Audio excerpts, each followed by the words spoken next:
વાવ-થરાદ જિલ્લાના થરાદ તાલુકાના ભરોલ ગામે નર્મદા કેનાલ માટે સંપાદિત થયેલી જમીનના વળતર મામલે કથિત છેતરપિંડી અને વિશ્વાસઘાત અંગે થરાદ પોલીસ મથકે ફરિયાદ નોંધવામાં આવી છે।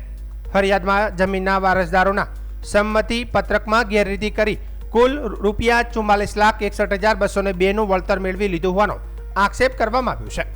ફરિયાદ મુજબ ભરોલ ગામના સર્વે નંબર 907 તથા જૂના બ્લોક સર્વે નંબર 322 પૈકી 2 ની સંયુક્ત જમીનમાં ફરિયાદી સહિત પરિવારના કુલ 10 લોકોના નામ નોંધાયેલા છે।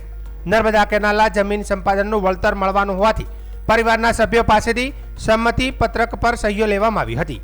ફરિયાદીએ નર્મદા વિભાગ પાસેથી માહિતી મેળવવા માટે તારીખ 28 એપ્રિલ 2026ના રોજ અરજી કરી હતી।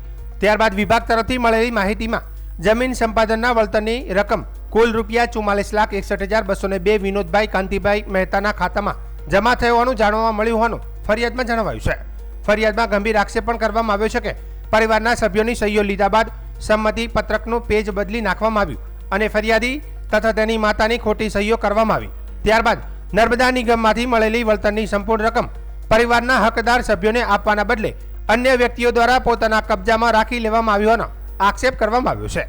ફરિયાદમાં વધુમાં જણાવ્યા મુજબ વિનોદભાઈના ખાતામાંથી રકમના વ્યવહારો થયા હતા અને કેટલાક નાણાં અન્ય ખાતામાં ટ્રાન્સફર તથા રોકડ ઉપાડવામાં આવ્યા હોવાનો પણ આક્ષેપ કરવામાં આવ્યો છે।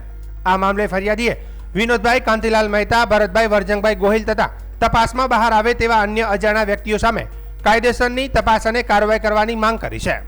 હવે સંબંધી પત્રકમાં ખરેખર પેજ બદલવામાં આવ્યું હતું કે નહીં, સહીઓ સાચી છે કે ખોટી, વળતરની રકમના નાણાકીય વ્યવહારો કેવી રીતે થયા અને સમગ્ર મામલે કોની ભૂમિકા હતી તે અંગે થરાદ પોલીસ તપાસ બાદ જ હકીકત સ્પષ્ટ કરશે।